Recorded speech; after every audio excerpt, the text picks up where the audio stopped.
Hectic. It's Hectic. been, yeah, I must say, doing a startup is really hard. I never imagined it would be that hard.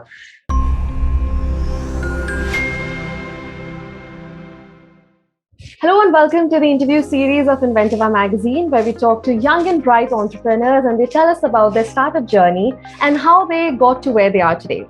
I am Palak Yadav, and today we are in conversation with Mr. Jerome Corbiau, co-founder CEO Neareo.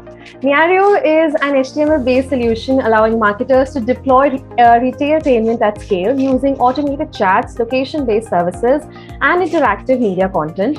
Their focus is to help customers optimize their sales support with automation and actionable analytics. Neareo has received several awards as a broad consumer-oriented chatbot solution for retailers, food brands, hospitality, and services companies. Welcome, Mr. Jerome. How are you doing today? Thank you. I'm doing great. It's really, I'm really happy to have this opportunity. Thank you, Palak. It's great to have you here, sir. So I'll start by asking, what was the inspiration behind your company's name and what does it stand for? So the inspiration was it's a journey, I must say. We started working in 2015 on a social network, which was aiming to bring crowdsourcing geolocation to consumers so that they could find the things they like around them. And at some point, we realized that competition was really rude on social networking, and that one of our services, which was to provide automated interaction when you're reaching some locations, was having some traction. It was kind of a chatbot already, which was allowing consumers to interact with the location, to leave some reviews or leave comments about the place. And we realized that there was something behind that was interesting to investigate for a marketing tool. Right. Okay, so what does Neareo stand for? I'm sorry, I'm saying the name wrong. I know it. What does it stand for? It stands for near you, meaning like some. Because we really like location-based queries, like finding things around you. This is still part of our core business. Okay. It's useful, for example, for brands if you want to offer location services like finding stores around you, or finding retailers, or anything that is geospatially queried. Right. There is, of course, other services that we are doing right now, which is we are kind of a new communication channel actually for direct marketing, and it allows us to scale brand experiences, which are really aimed to be focused on reconciling the real world with the digital world. Okay, that's really good to know, sir. How has your journey been so far? Hectic. It's been, yeah, I must say, doing a startup is really hard. I never imagined it would be that hard. Especially when you're creating a new, I would say, a new business, or when you're generating your own environment and own market. Because if you aim to create a startup that kind of copies something that already exists, like making the Uber for motorcycles or something like that, you're working on a model that already exists and that has proven to be successful.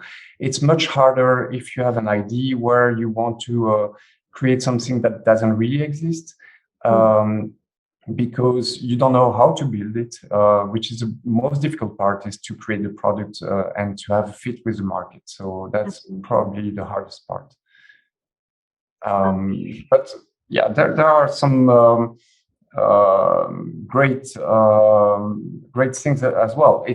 It's great to imagine, conceive a product that doesn't exist as well. It's really exciting, and it's a lot of test and trial and error, I would say. But in the end, nailing the right product is something super interesting. It's So great. since you established something that's very new to the market, so how much time on average do you spend on your business every day? Yeah, I mean, probably 10 hours a day, 7 days a week, something like that.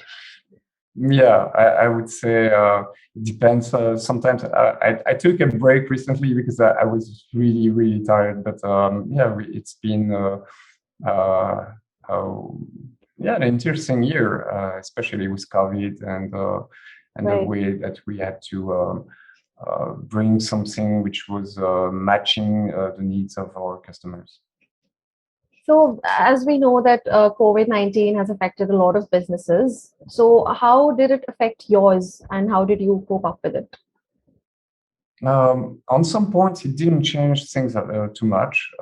Interestingly, we've been working from home remotely since many years. Our team is kind of dispatched a little bit everywhere, so it was already organized the right way for the COVID crisis. As per clients, of course, it's changed a lot of things. We have probably less opportunities in retail for obvious reasons. A lot of e-commerce are now, the focus is really on e-commerce these days, so that affected us. But on the other side, we could bring some very interesting new opportunities for websites and e-commerces, because we are also, especially websites where companies are providing services and looking for leads. For this, we are already bringing some interesting services as well. Okay, that's really good to know. So, Mr. Jerome, almost all the entrepreneurs, while during the start of their businesses, they face this common problem of funding. So, did you face that problem while starting your venture, and how did you deal with it? We were lucky actually, because we got 3 investors on a very early stage. It helped us at the right moment, and we raised something like 250,000 USD, and since then we didn't really need to get any more investment, because we are generating our own revenue. So actually we aim to raise probably a Series A at some point, but it's not in the immediate horizon. Okay. So when you first started your business, what was I think your mission is pretty clear when you first started. When you first started your business, you started with a mission, right? You started with a goal to provide this particular service to people. So now, since it has been quite some time since you started your business, so how has your mission changed? How have your goals changed? Yeah, that's a very delicate point for any startup, the mission, because I think every startup aims to change the world and to make it better. That's always been the kind of motto. But it is true that providing look, when we started, we aimed to do some crowdsourcing, because we like the model of bringing a service which was totally free to users, and it is still free right now. But it is true that there was a reality that we had to generate revenue, and we are not based in the Silicon Valley. So of course, raising money there and creating a business like a social network like Facebook, where I'm not comparing, because it's impossible to compare. I Yeah. mean, the US has its own environment, and it's very, very different here in Europe. So I would say the European environment for startups is a bit more toxic, and it's not a bad thing, but it's just that because it's harder to raise funds and it's harder to create businesses and get more funding once you have some users. It's of course making a lot of startups disappear because they are not able to survive. So that's what I mean by toxicity. It's not a bad thing, but it's you are in a more stressful environment, and not everyone survives. So we had to generate revenue. So this is why we aim to focus on on providing a solution for marketing and providing brand experiences to brands so that they can consolidate their base and create engagement. So that was really something that helped us. So I would say that the mission hasn't changed, but the way we are implementing our day-to-day work and solution has changed. So that's the only thing. Okay. So we are still providing. Yeah, sorry.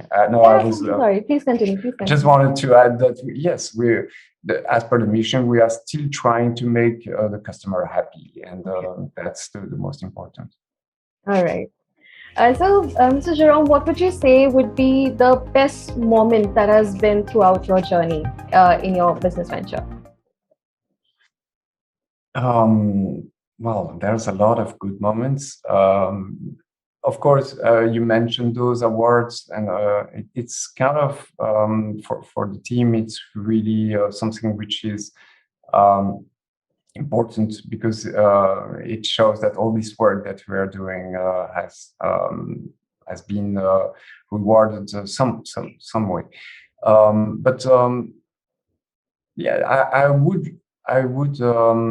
say that the day-to-day working with my co-founder, who is Indian, by the way, who is based in near Kolkata in Balpur, is working with him every day on imagining the system has been the most exciting. And it's a day-to-day thing, so it's great because this is really making, I mean, it's very satisfying. Right. So if you love your job, every day is fun, right? You just love every day of your job. So yeah, that's really good to know, sir. So as many upcoming entrepreneurs would be watching this interview, so what would you say are the mandatory qualities in a person that are required to be to an entrepreneur? Oh, yeah, an entrepreneur must have a lot of qualities, actually, because he needs to be able to do a lot of things. I would say that the first thing is, of course, motivation, listening to customers and trying to find customers as soon as possible, making your mistakes as soon as possible. These are the most important things, I would say, when you're creating a startup, because you have to do those mistakes. You will do them. Whatever happens, all your assumptions will be wrong. So that's the one thing you can count on. So as soon as you're making mistakes, you're learning. And so I would say that learning, not being discouraged, being super focused, not being distracted by forums and fairs and stuff like that, which are not that useful. But really be listening to customers is the most important thing, and building a product that people want. Okay. So when you recruit people to your team, like what is that one thing that you look for in people when you recruit them, like that one special quality or that one special attribute? What is it that you look for?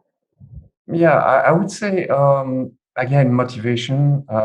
There some good energy is really the one thing that I'm looking for.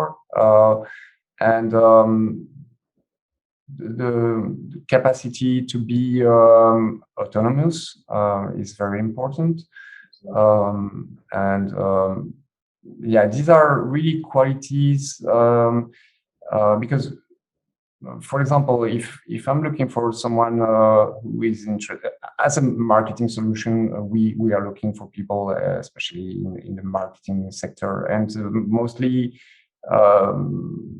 when they get out of school, they're not ready to work in digital marketing. They have no real clues. They're not, at least here in Europe, I would say, they're not really well trained. I don't know how it is in India, but I would say that it's always for them to be ready, you need a few months. It's normal. What they've been learning in school is not usually useful, and for this is why we are looking for human qualities more than something that they got in school. That's a really good piece of advice. Thank you so much.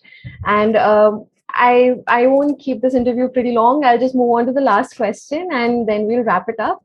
Is there any piece of advice, some tip, some trick that you'd like to give to the upcoming entrepreneurs that they can really use in their everyday life? Let me think a little bit about this one. I think the most important when you're starting a journey like this is not to listen to everyone, because you're starting the most difficult journey of your life. And I think that you will get a lot of people telling you that this is going to be too difficult. This is going to be, this is not going to work. They don't believe in this product. Just listen to your customers. These are the ones that you need to listen to, and no one else. So that would be my piece of advice. Okay, I'll definitely make note of that. Thank you so much for sharing all that with us. It was really great to have you with us today, Mr. Jerome. Thank you so much for taking your time from your jam-packed schedule and connecting with us today. And it was a pleasure. It was a pleasure to have you. Thank you so much.